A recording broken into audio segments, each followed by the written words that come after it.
Right, so what I'd like to do now is first invite the panelists to ask questions of or make comments to each other, and then we'll open the discussion up to the floor for the remainder of the time that we have. Robert. So you can hear me, that's good. The question I would have, I guess it's mostly for you two, is do we really need to make such an association between openness, the sort of the advocacy of open access, and copyright? Is it necessary to bring those two things together so closely as I think you both were doing? I would say no, in the sense that, as I said, copyright is they're just tools, but we just need to make those tools work for us. And I think there's been too much angry debate at times about, is this the right license, is this the right copyright, rather than thinking, what are we trying to achieve in terms of openness and exploitation of the material. So if we can find better ways of doing it, better licenses, better application of, as Alex was saying, the usage rights, then that will be a good thing. And I think if we can break that argument, break that sense of antagonism away, that would be useful. I spend most of my life, it's so boring, dealing with copyright. I hate it. I hate copyright. I tried to avoid it in my PhD. I've tried to avoid it all the way through my work career, and it just hits me in the face every day. And it hits you in the face because you've got an article that you need to put into a repository, and there's a different license that's been signed depending on the publisher, and even within the publisher there's different rules for different articles and different publications, and sometimes there might be an exception for this and blah, blah, blah, blah, blah. And then there may be a deal that's been done by such and such. It's extraordinarily complicated. It's well beyond the capability of an individual researcher to cope with, and so that's why we centralise it. We're processing over 4,000 articles a year. We should be processing closer to 10,000 to give an idea. That is a lot of work for having to do that each time, every time. So I would love for this to get sorted out because it's a major headache for us. Other comments or questions from the panel to each other?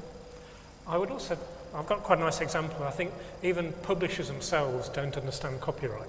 So I was actually approached by a librarian from Cambridge wanting to know if they could use some of the money that research councils make available for open access to publish a thesis funded through an Arts and Humanities Research Council grant on their repository. And I said, that decision's up to you. It sounds like an interesting use of the funding.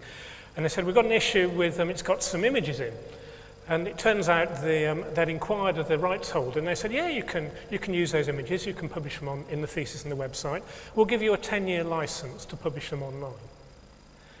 And I said, well, what happens after 10 years? Do they have to go back and get another license? Do they have to unpublish the material? Do they have to ask everyone who's downloaded a copy to undownload it? And basically the rights holder didn't have a clue. They just weren't equipped to think about what does it mean to disseminate material in a digital age. So I think, again, we've got to just grasp these issues. And as Danny says, it's just, there are better things to do in life than worry about copyright, I think. Just to comment quickly, I'm not sure I agree with that in the sense that the message I at least take from what you're saying is that it's not that copyright is not important. Copyright, well, I would say is vital, but publishers such as, when Rick asked me to do this represent the publisher point of view, I realized how little I knew. So I wrote a piece on the scholarly kitchen trying to do a bit of research for it, and yes, I had to really learn a lot, and there's no way that the researchers and educators know. So a publisher's job perhaps is to do a better job of being transparent and educating our authors as to what their rights are. And I don't think that means we get rid of copyright. It just means we need to do a better job of being transparent and educating. And if I could interject a comment here, as I was organizing this panel, one of the perspectives that I tried very, very hard to get represented was the perspective of a scholarly author, a working scientist or humanist in an academic setting who could come and talk about how he or she sees copyright mattering or not mattering to the work that he or she does. I must have sent that invitation to 7 or 8 people. They were all either most of them responded and said that they were intrigued and would love the opportunity to talk about that, but they were all too busy or had other obligations.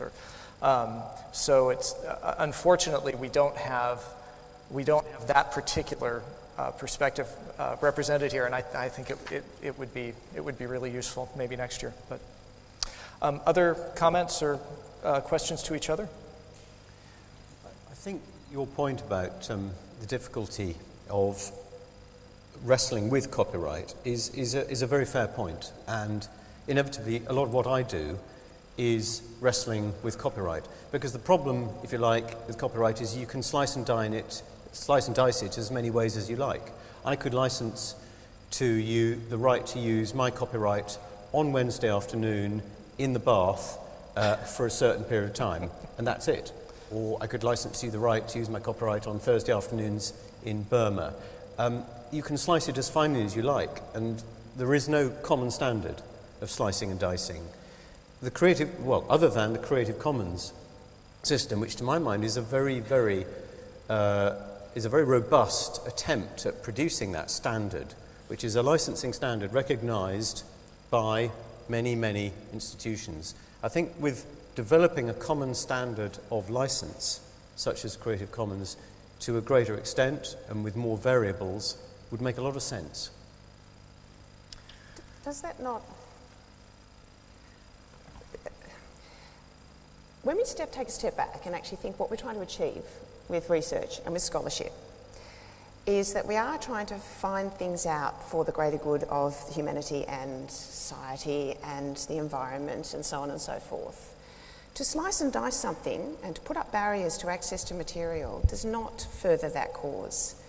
And from where I'm standing as somebody who is trying to assist the dissemination of research that's done in an institution, copyright acts as an enormous barrier to that. So we need to think about whether or not copyright, what is it, in the instance of academia, what benefit is it serving? Copyright itself doesn't do anything. It is an inanimate beast.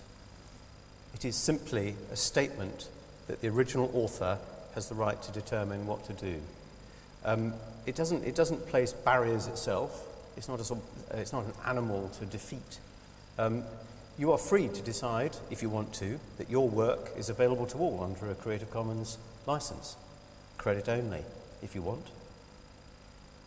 I don't see why that is a very simplistic view of how academia works.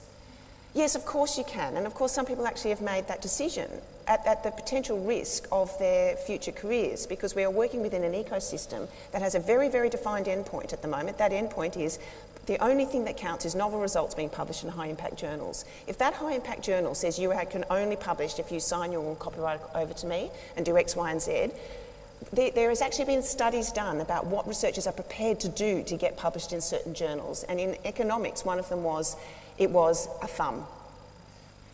That researchers were prepared to sacrifice a thumb to get published in a particular journal.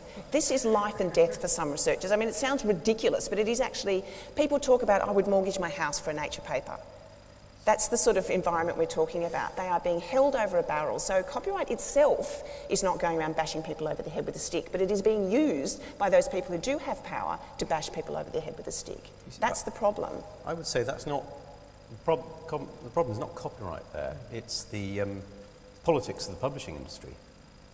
Which is using copyright. Which is the point I was trying to make earlier. I like your idea of maybe we need to explore the usage rights more. So I think we just have to accept, there are, I know it forms part of the American Constitution, sort of copyright is actually a constitutional right, isn't it? But I think we have to accept there are these tools of public policy which are there to foster creativity and innovation. As you said, they're probably much more important in the creative industries, where the copyright has a value, but somehow they're acting as a barrier, or misunderstanding or misapplication is acting as a barrier to how we can actually exploit the material generated through academic research. It's about a balance, it really is. And also the differences between, even just hearing you talk about thinking about this in the bath in America, we do it in the shower. It's just, everything's different. So we have about 8 minutes left, and I have this sneaking feeling, I don't know what's giving me this feeling, but I feel like Alicia Wise may have something to say. It could be the fact that she's literally dancing at the back and waving her arms above her head. Alicia. I think we need to live that mic. Oh, can you hear There we go. anything? Okay, thanks, Rick. What does copyright do? Right? It is a radical, empowering tool for authors. What it says is that your work is yours. It doesn't belong to your publisher. It doesn't belong to your funder. It doesn't belong to your employer unless you decide when and how you're going to share it or give it to them. It is a radical protection for the individual against the superior power of organizations that may want to oppress them. Okay? And listening to this conversation, is administering copyright a pain in the ass? It totally is, right? But it's because you're talking about administering it in manual ways. Thinking back to yesterday's program, we were talking about leveraging technology to make it easier to facilitate rights management, to facilitate sharing. That is what Chorus does, right? It opens the right version at the right time and broadcasts metadata out, so nobody has to be thinking about how to chase down the right version of the article, how to get the license. It's just there automatically. Mark Allen was talking about the howcanishareit.com website, which has a DOI lookup tool. Enter DOI, you get all of the sharing permissions there. So we need to do a better job challenging ourselves to make it easy to implement copyright, which does serve a powerful purpose. And we just need to get on with doing that together and stop whinging about it so much. Sorry. Yes. We have a comment right here. Hi, I'm Angie Clark, University of Derby, but I'm not a researcher, I just teach on the publishing MA, and I used to be at Sage. Yeah, copyright's got itself a bad name, particularly in academic publishing. It's not quite the same in trade, where I used to work as a literary agent. So I think, what would the panel think about, now that micropayments are easier, to actually pay journal authors something? I know that's kind of going to be seen as not the point, because it's about more than just dirty money, but might it be handy for funders to be rewarded when their articles are really widely used, authors and funders and institutions?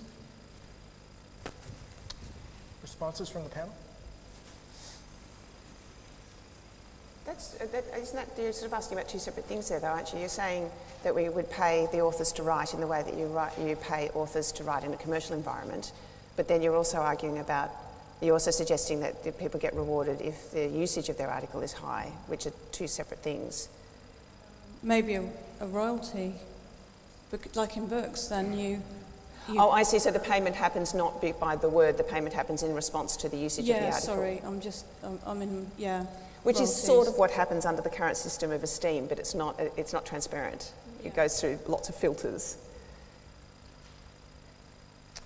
There was another comment over here, and then Kent. Sally Ramsey, the University of Oxford. Taking the point about, I think it was Mark that said about some of the copyright holders and publishers are a little bit confused about copyright, perhaps don't understand it. One thing which we have noticed is that the advice on why an author should hand over copyright to a publisher is sometimes confusing in the extreme. I have an example here. This happens to be Taylor and Francis, but there are other examples around. And Taylor and Francis says, why do we ask you to assign copyright to us? So why should the author hand it over? And there are 4 points here.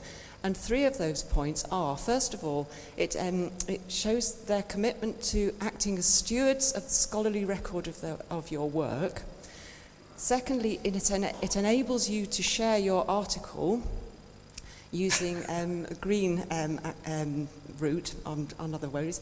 And thirdly, and most surprisingly, apparently handing over copyright to the publisher assures attribution of your work by making sure you are identified as the author.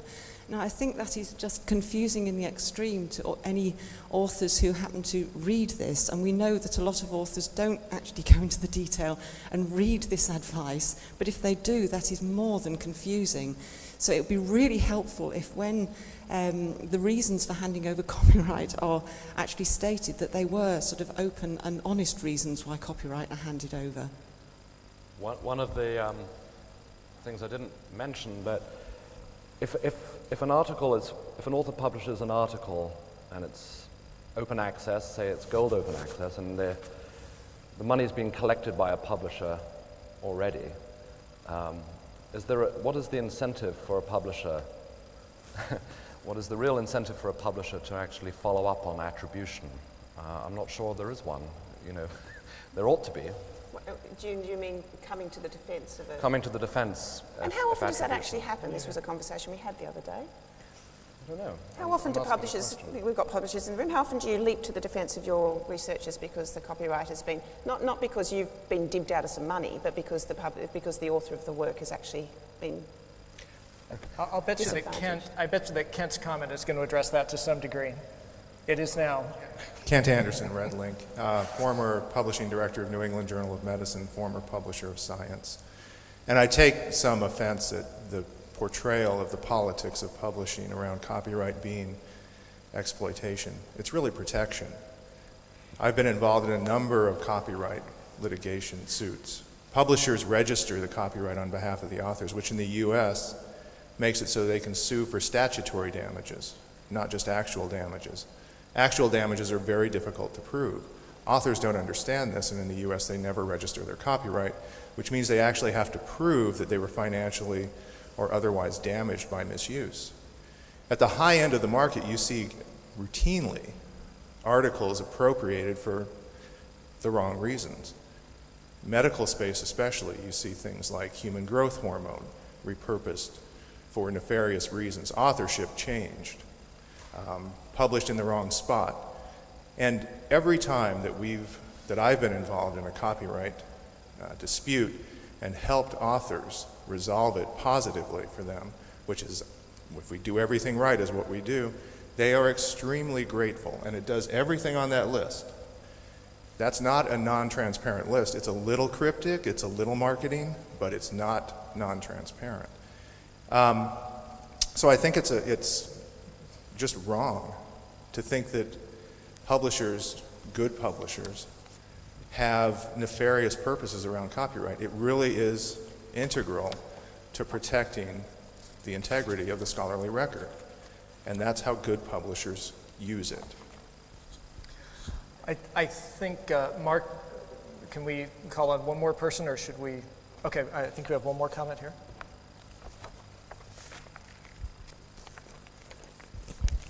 Just a very quick point back on that one as well. I used to work for Holtzbrinck, Cohen, Macmillan. Macmillan had a number of staff whose time was entirely devoted to take down notices. So were entirely devoted to removing copyrighted material from their authors which had been put in places where it had been pirated, just as a point on that one. So publishers do devote resources to protecting the copyright of their authors. Right, so I think that's our time. Please join me in thanking our panel for their excellent presentations and perspectives.